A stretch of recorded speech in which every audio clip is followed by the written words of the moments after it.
comunhão, de integração com a natureza.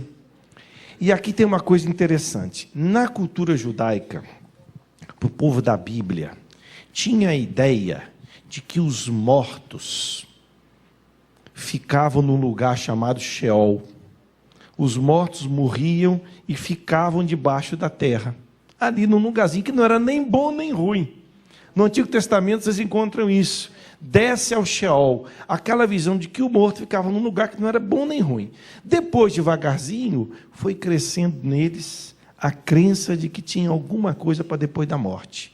Mas tem uma coisa vital na cultura judaica: o morto está lá, com o morto não se mexe. Completamente diferente daquela visão de outras culturas, que o morto entra, vem, o espírito não tem disso não. Na cultura judaica não tem.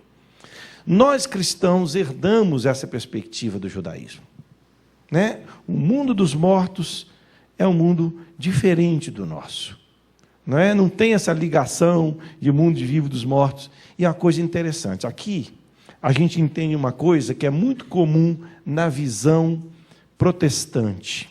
A visão protestante segue um pouquinho essa perspectiva judaica, principalmente a perspectiva evangelical. Eles falam que os mortos estão dormindo, esperando Jesus voltar. Diferente da visão nossa católica, que a gente já tem a convicção de que a pessoa que morreu já está diante de Deus, não é? E que, portanto, já participa da eternidade. A visão protestante, principalmente na visão chamada evangelical, que é a grande parte dos protestantes no Brasil, eles acham que todos os mortos estão dormindo lá na eternidade, esperando Jesus voltar. Por isso, um dos motivos que eles não acreditam em nenhuma relação do católico com o santo, porque o santo também está dormindo. Entenderam? São Francisco, todo mundo está dormindo lá esperando. E eles se baseiam num texto do Apocalipse que fala que os justos estão diante do altar de Deus, exatamente ali repousando, esperando a segunda vinda de Jesus. É muito importante a gente entender isso, porque isso dá um corte da diferença da nossa visão em relação à visão deles. Agora, nós temos que entender uma coisa. Na cultura ocidental, principalmente a partir da Idade Média, nós tivemos um fenômeno grave, que foi o cultivo do medo da morte. Tem várias obras, gente, que mostram essa questão do medo da morte no Ocidente. Tem essa obra multidisciplinar aqui, Reflexões sobre a Morte no Brasil, muito interessante. Essa obra do Louis Evelly, O Homem Moderno ante a Morte, que está em espanhol. É muito interessante essas obras que abordam, do ponto de vista cultural, o tema da morte no Ocidente. Tem obras interessantíssimas, eu vou deixar isso depois aqui para vocês. Os Sentidos da Morte é uma publicação da Paulus, porque eles vão mostrar o quê? Que na nossa cultura ocidental, desde a Idade Média, houve todo um cultivo do medo da morte. A morte, inclusive, é representada com que imagem? A caveira horrorosa com uma foice ceifando. Isso está ligado com duas grandes experiências que houve na Europa, em toda a Idade Média.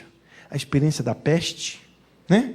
Eles tinham péssimas condições de higiene, então vinham normalmente infecções causadas por micro-organismos, mas arrasavam completamente as cidades. Então você imagina que medo que o negócio desse suscitava. Vocês têm uma ideia, quando eu morei em Roma, fiquei sabendo de uma coisa, que houve uma época em Roma que não ficou ninguém, a cidade toda acabou. O Papa correu, foi embora, foi para uma cidadezinha ali perto, porque senão ele morreria também. Então, a cidade foi repovoada, que ela acabou, literalmente todo mundo morreu. Então vocês imaginam o medo que o negócio desse suscita. E as guerras, né? A guerra também que chegava e acabava com todo mundo. Então, nós herdamos esse medo da morte, estão me entendendo? Ocidentalmente, a gente herda esse medo da morte. Que a gente tem que ter um respeito diante da morte, tem que ter. Agora, esse medo excessivo que nós criamos no Ocidente com a morte, ele é muito sério, muito grave. Você tem na cultura japonesa e também hoje nos muçulmanos, essa ideia que o sujeito se mata por uma causa grande e fica feliz com isso, né? jogar um avião, se precipitar junto com o avião e se matar. Ou hoje os muçulmanos radicais, né, põem bomba no corpo. É uma ideia de que a causa pela qual ele vive é maior do que a vida dele próprio. Tem um elemento bonito e um elemento perigoso, né? É bonito por quê? Porque é uma capacidade de generosidade, gente, que é impressionante. Agora, é perigoso porque é capaz de fazer muito mal, destruir muito, né? De destruição. A gente tem que distinguir que há medos que são verdadeiros, não é verdade? Por exemplo, o medo que a gente tem hoje de morrer morte violenta é real. Tempos em tempo aparece no jornal notícias horrorosas, como eu na semana passada, né? Não só mortes, mas mortes com um grau de perversidade horrorosas, né? Então é normal que a gente tenha medo, tem que se proteger diante disso. Quem é aqui da geração mais velha lembra que houve uma mudança cultural da morte, do jeito que as pessoas lidavam com quem morria no passado e que lida hoje? Por exemplo, antigamente, aonde a grande parte das pessoas morria? Em casa. Hoje, aonde a grande parte das pessoas morre quando morre de acidente? No hospital. Como é que era o processo de morrer, ou seja, a pessoa ia morrendo lentamente? Quem estava em volta dela? Família. Aí o que acontecia? Hoje, quem está em volta do paciente? Os médicos. Normalmente a pessoa morre sozinha, no CTI. Essa mudança, gente, é muito séria. Por quê? Porque há um processo de privatização da morte hoje. É sério esse negócio. Isso tem uma consequência para nós que nós não podemos ignorar, gente. O que acontecia antigamente é que a criança, desde pequena, ia lidando melhor com a questão da morte, porque ela via o fulano que morria, um parente que morria. Hoje, nós adultos somos os primeiros a tirar a criança para não ver morte nenhuma. Quando um adolescente, eu já vi isso em colégio marista, tem uma experiência com uma morte na família, desestrutura completamente. Por quê? Porque nunca trabalhou o tema da morte. A Folha de São Paulo ontem trouxe um trabalho interessantíssimo falando disso. Como querem até mudar as músicas infantis para tirar o tema da morte, os contos infantis para tirar o tema da morte. Isso é absurdo, porque quanto mais a gente tira das pessoas a possibilidade de lidar com esse tema, mais o medo aumenta. Estão me entendendo? Mais o medo aumenta. Então, o processo de urbanização levou, gente, uma coisa muito séria, que as pessoas hoje não presenciam mais o processo de morrer. De ato público se tornou uma coisa privada. Isso é sério, porque dá uma mudança na cabeça da gente. Então, se esconde a morte, se mascara a morte, e com isso o medo aumenta. Então, o que acontece? Fica sendo uma morte coisificada, solitária. O sujeito morre no hospital.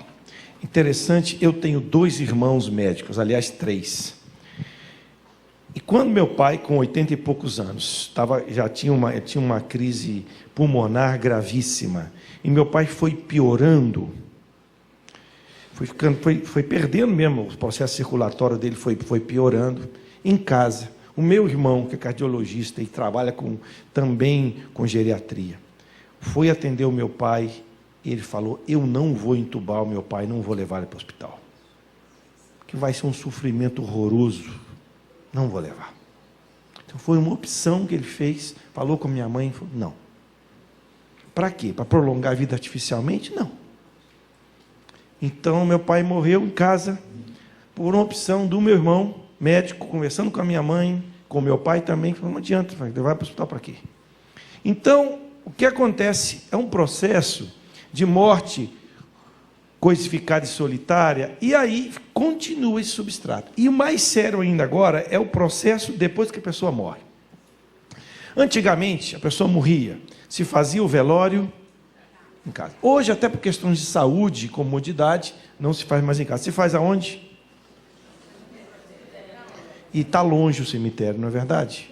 Aí a gente não tem tempo de ir lá, só se for um grande, grande amigo da gente que a gente vai, porque não dá, é longe. E ainda acontece um outro fenômeno que é recente em Belo Horizonte. Antigamente, ainda nos cemitérios, o corpo ficava a noite inteira para o pessoal velar. Agora, por causa de assalto e de segurança, não é verdade? Estão fechando e tem uns lugares que fecha. Quer dizer, quem está lá dentro fica lá dentro, ou então fecha e abre de novo de manhã. Olha só, a questão cultural vai fazendo a gente mudar a nossa relação com a morte. Eu estou colocando isso tudo para vocês, porque ao falar do tema da morte, nós temos que levar isso em conta, entenderam?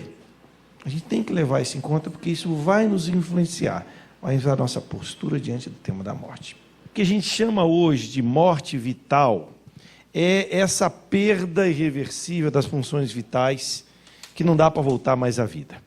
O que acontece é que algumas pessoas fazem essa experiência de ir na zona de trímetro da morte e voltar. Então, para nós, do ponto de vista cristão, na realidade elas não morreram, elas passaram pela experiência limiar da morte. Teve alguém que citou isso aqui, não é verdade? E é muito interessante que há um estudo, há vários estudos sobre isso, que as pessoas que vão a essa região limite da morte, veem aquela experiência da luz, algumas delas veem a experiência da luz, do túnel, né, da retomada de toda a vida. E interessante que eles, na realidade, não é que você passou da morte, você ficou no limite da morte. E é interessante como isso coincide com algumas experiências e a visão de fé, não só cristã, mas de outras religiões também, da morte como o encontro iluminador com Deus. Só queria fazer essa reflexão, porque, às vezes, as pessoas, quem está vivo hoje não morreu, né? Foi no limite da morte, exatamente. Eu tenho uma amiga, que foi minha professora, Maria Luísa Silveira, uma que eu admiro muito. Ela já fez a experiência algumas vezes na vida. Ela chegou, inclusive, a relatar uma vez que ela se via fora do corpo, olhando, os médicos falaram, olha, não tem jeito mais, né? Acabou. E ela voltou à vida, né? Então, são experiências limítrofes onde a gente faz percebe como depois da vida tem alguma coisa que Deus nos promete.